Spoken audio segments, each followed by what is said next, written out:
Olá pessoal, bem com vocês? Aqui é o mediador Carnel de Matemática e hoje nós vamos estudar um pouquinho sobre a função afim. Então, para a gente começar a falar desse assunto, vamos pensar na seguinte situação-problema.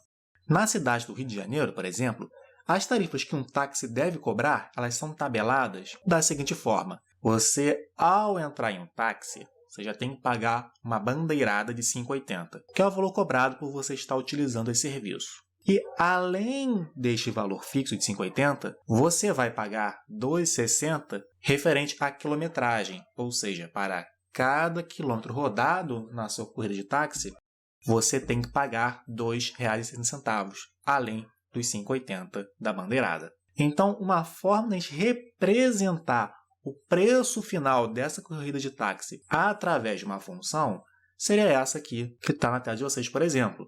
O preço P em função da distância d em quilômetros seria igual a 5,80 mais 2,60 que multiplica a distância d. Repare que com essa estrutura, a gente tem duas partes importantes nessa função. A gente tem uma parte fixa de R$ 5,80, que é a bandeirada, que esse valor vai ser cobrado independentemente da distância percorrida d.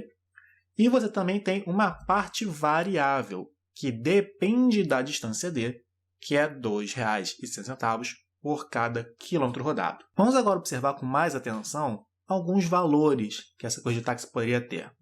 Imagina que você entrou no táxi e não rodou nada, um caso hipotético.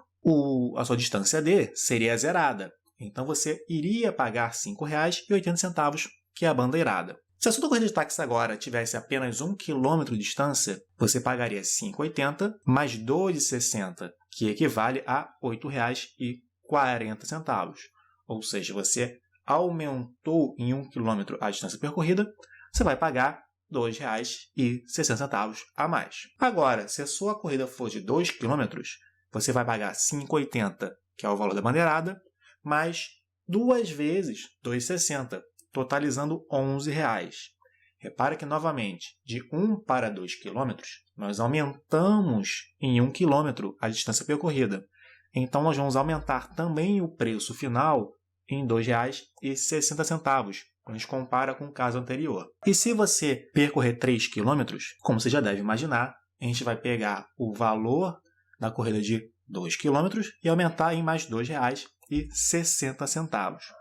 Então, repara que essa estrutura dessa função tem uma característica bem interessante. Você tem aumentos proporcionais à variação que você tem na sua distância percorrida. E isso é a principal característica de uma função afim. Então, uma função afim vai ser aquela em que as variações na variável, muitas vezes a gente escreve a letra x, tá? Então, na variável vão resultar em variações proporcionais em seu valor final. Então, por conta disso, a gente tem a forma genérica ax mais b, onde o a e o b vão ser números reais, em particular o a não pode ser o zero, e o a vai ser exatamente essa taxa de variação, que vai dar para a gente essa variação proporcional. Vamos ver aqui alguns exemplos de umas funções afim. Primeiro exemplo, a função f, cuja variável é essa letra x, dada por 2x mais 3. Repara que a taxa de variação dessa função vai ser igual a 2, e o outro coeficiente, aquele b, é o 3, que é o termo dependente, a parte fixa. Então, eu tenho que o a é igual a 2 e o b é igual a 3. Um outro exemplo, a função g da variável x, sendo 3 meios que multiplica x, menos 5. Repare que, nesse caso, eu troquei a letra f para g. Não tem nenhum problema, isso não deixa de ser uma função.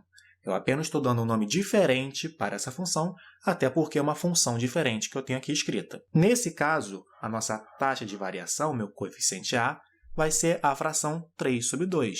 É que a gente está acompanhando a variável x. O nosso coeficiente b vai ser menos 5. Não há nenhum problema nos coeficientes a e b serem negativos, tá?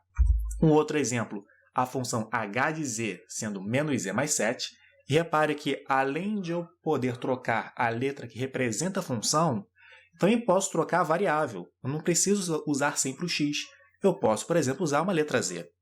Nesse caso, repara que o z está sendo multiplicado por menos 1. Então, por isso que a gente acaba escrevendo somente menos e, não coloca o número 1 na frente.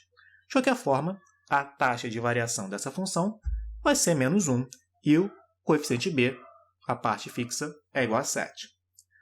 Por fim, o outro exemplo, a função u de t sendo 7 vezes t sobre 2. Você pode se perguntar agora, tá, mas a taxa de variação é igual a 7? Não. A taxa de variação que a gente está multiplicando o t, que no nosso caso aqui é a fração 7 sobre 2. Também pode aparecer funções afim com esse formato, em que quando você tem a taxa de variação sendo uma fração, a gente acaba escrevendo a variável no numerador da função, tá? Então, no nosso caso aqui, a taxa de variação, o coeficiente a, vai ser 7,5. E como a gente não tem escrito explicitamente a parte fixa dessa função, a gente poderia entender que eu estou somando zero a ela. Então, o nosso coeficiente b, a parte fixa, é igual a zero, tá bom? Vamos agora a um exemplo de uma questão bem interessante. Uma fábrica de camisas tem um custo mensal que vai ser dado em reais através da seguinte relação. O custo é igual a R$5.000 mais 15 vezes x, em que o x vai ser o número de camisas produzidas por mês.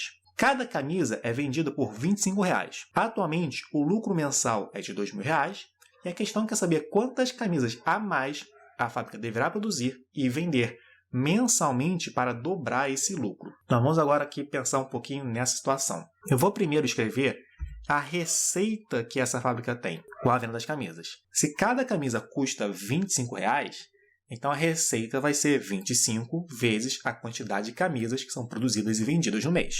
Então, 25 vezes x. Agora, o lucro que a empresa vai ter com as camisas vai ser a receita, que é todo o dinheiro que ela recebe com as vendas, só que eu tenho que retirar o custo que ela tem. Então, vou agora substituir o R de x e o C de x pelas leis das funções que a gente tem aqui.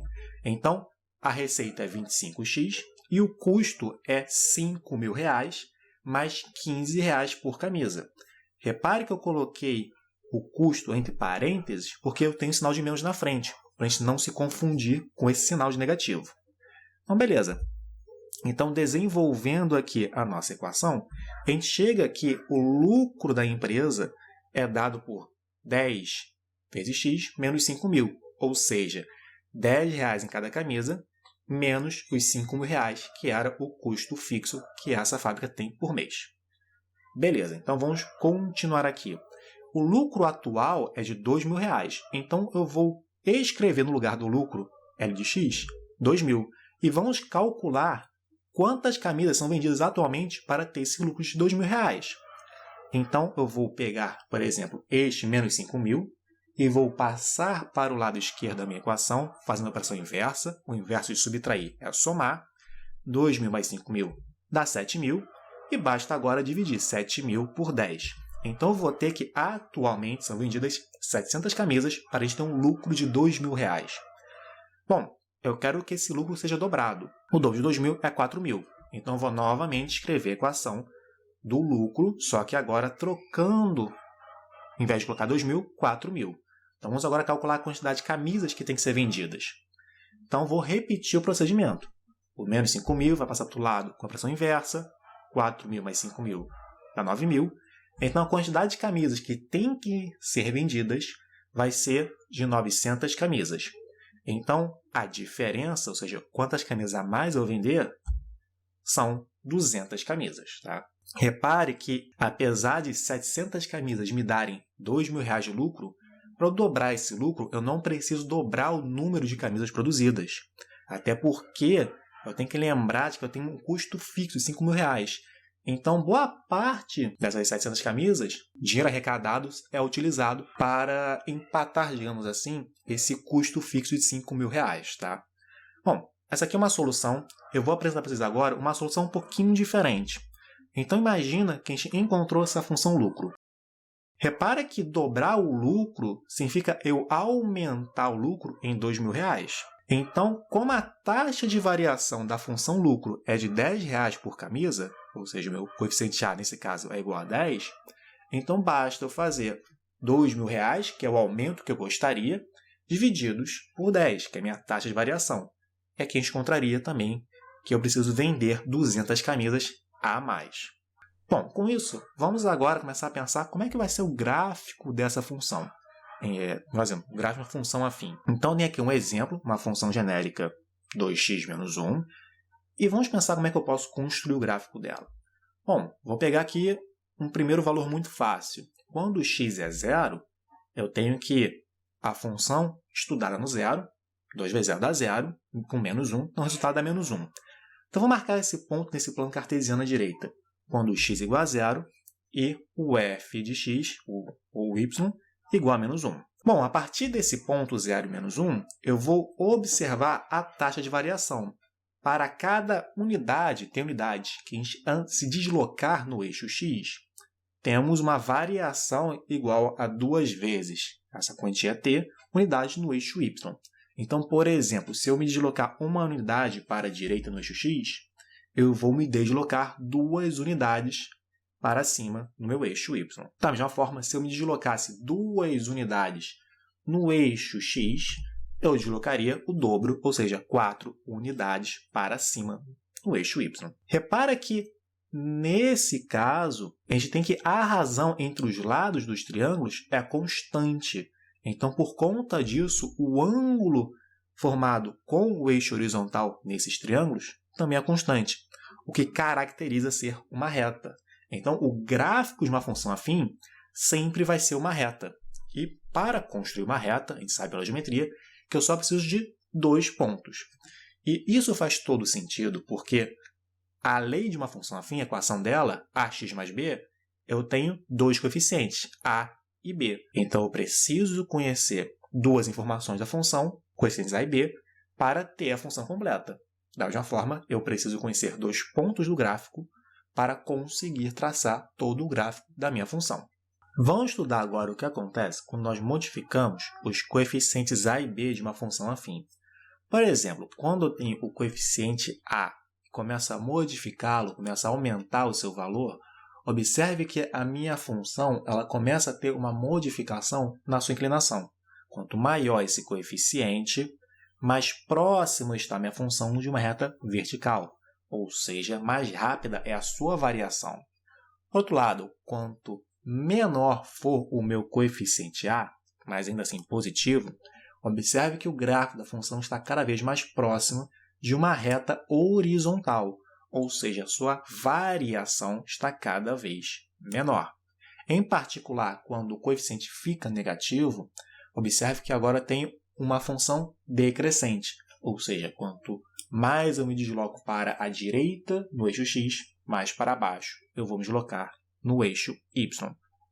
Em particular, quanto mais negativa for essa taxa de variação, novamente, a minha reta que representa o gráfico da função se aproxima de uma reta vertical.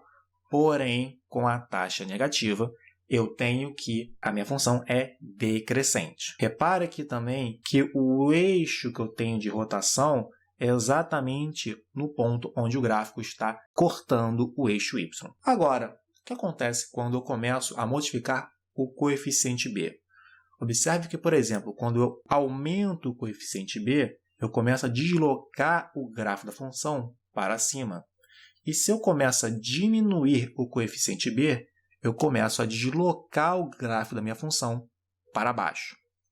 Em particular, observe que exatamente quando a função corta o eixo y, ela vai cortar no ponto x igual a 0 e y igual ao coeficiente b. Então, nesse caso aqui, como o meu coeficiente b é igual a 2, então minha função está cortando o eixo y no ponto x igual a 0 e y igual a 2. Por conta disso, a gente acaba também chamando o coeficiente b de coeficiente linear da função, pode dar o deslocamento linear dela. Vamos agora ver uma questão que caiu do vestibular da UERJ. Ela diz o seguinte: a promoção de uma mercadoria em um supermercado está representada no gráfico a seguir por 6 pontos de uma mesma reta. Quem comprar 20 unidades dessa mercadoria, nessa promoção, pagará por unidade em reais equivalente a. Então, a questão quer saber qual é o valor unitário que a pessoa vai pagar quando comprar 20 unidades desse produto. Então, repara que a questão diz para a gente que esses 6 pontos estão em cima de uma mesma reta. Então, a gente pode interpretar que esses 6 pontos estão em cima do gráfico de alguma função afim. Então, uma estratégia para a gente resolver essa questão seria descobrir qual função é essa e depois calcular essa função para 20 unidades. Então, vamos fazer isso. Uma função afim genérica vai ter a forma ax mais b, e como, por exemplo, quando a pessoa compra 5 unidades, ela vai pagar ao todo R$ 150. Então, no ponto x igual a 5, y igual a 150, se a gente substituir nessa função genérica, a gente tem 150 é igual a 5a mais b. Beleza. Vou agora observar um outro ponto. Vou pegar o ponto quando x igual a 30, y igual a 50, que é o ponto mais à direita do gráfico. Então, nesse caso, nós temos que 50 vai ser igual a 30a mais b. Repara que agora tem um sistema linear. Eu tenho duas equações com duas incógnitas. Então, vou resolver esse sistema para encontrar os coeficientes a e b. Então, por exemplo, se eu pegar a equação de cima e subtrair a equação de baixo, eu vou chegar que 100 é igual a menos 25 multiplica a. Então, o coeficiente angular, a taxa de variação, é igual a menos 4. Então, beleza. Vou pegar essa taxa de variação e substituir em qualquer uma das duas equações. Eu escolhi a de cima. Achei que seria mais fácil.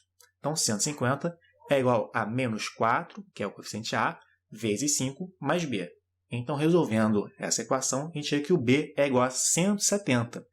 Então, com isso, eu encontro a lei da função, sendo menos 4x mais 170. Se eu calcular agora essa função para o valor x igual a 20, que é o que a questão pede, né? O preço que vai pagar por 20 unidades, a gente vai encontrar que o custo total da compra é de R$ 90.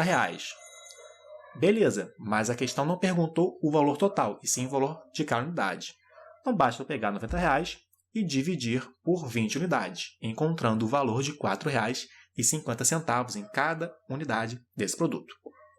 Bom, novamente eu vou apresentar para vocês uma outra solução que eu achei também bem interessante.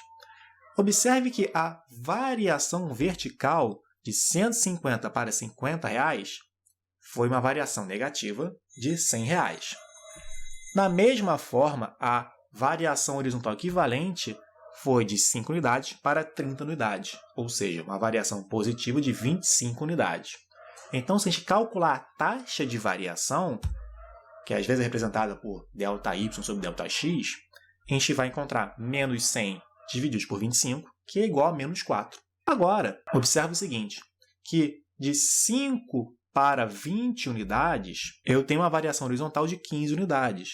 Então, a variação vertical equivalente vai ser de 4 negativo vezes 15, que vai dar menos R$ 60.